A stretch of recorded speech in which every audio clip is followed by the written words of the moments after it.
All right, it is 6:30 in the morning. I left like 6:20, which I think was my earliest start yet. I didn't really intend to leave quite so early. I just think I got packed up really fast, and there was a coffee machine in the albergue, so I drank some coffee real quick, and a lot of other pilgrims were getting up, and it was starting to get busy, so I just wanted to get going. But I don't like walking in the dark, and it's kind of dark this morning. It'll light up really soon. It's just super overcast and cloudy. Otherwise, I have a 33-kilometer day today, and hoping to stay in an albergue that's a donativo. They don't take reservations, and the Norte has felt crowded in the last couple of days. There are just a lot more pilgrims on the path. If that makes sense. You know, we're like 100 and maybe 25 kilometers from Santiago, a little less than that. So closer you get to Santiago, more pilgrims on the road. So I'm going to go because I think I see an arrow and I've got to pay close attention, especially when it's this dark out.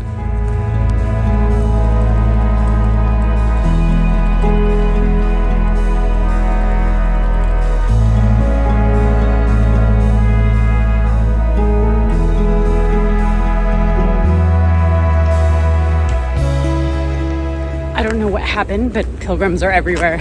I just stopped for a coffee, and one of my pilgrim friends, Adam, was there, and he said that he saw a bus drop off like 30 people. So I'm not sure when or where that happened, but the cafe back there was at about 9 kilometers into the walk, and that's really the only place to stop before Belmonte, which is in another 9 or 10 kilometers. So a lot of pilgrims kind of gathered and stopped there.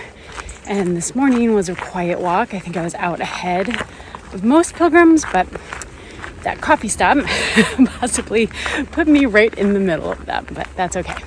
We're 109 kilometers to Santiago, and so I think this is definitely to be expected.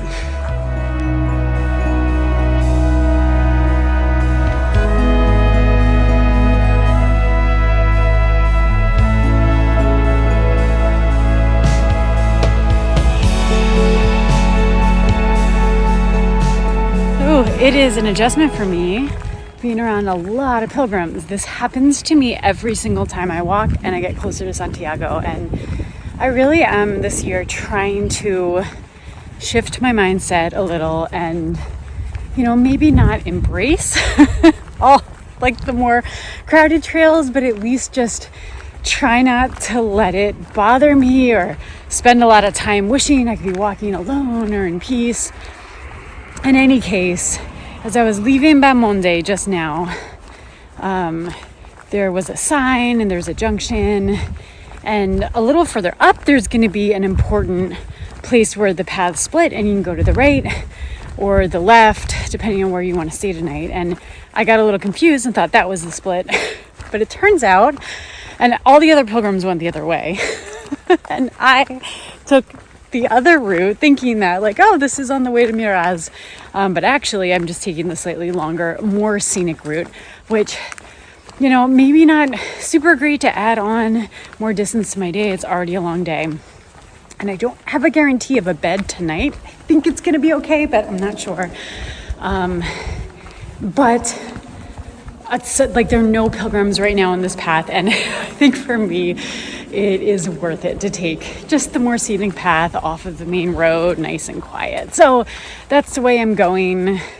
The morning went by pretty quickly. I've done about 18 kilometers. I have about 15 or 16 more to go. I picked up some snacks, a little ham and cheese, so I can stop and make some lunch if I need to. It's still very overcast. I think the sun's supposed to come out, but at least it's good for walking, so it's not too hot today. Not as humid either, which is good.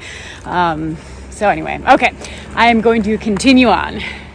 This path is a really beautiful option, and I can't remember exactly how much it adds on.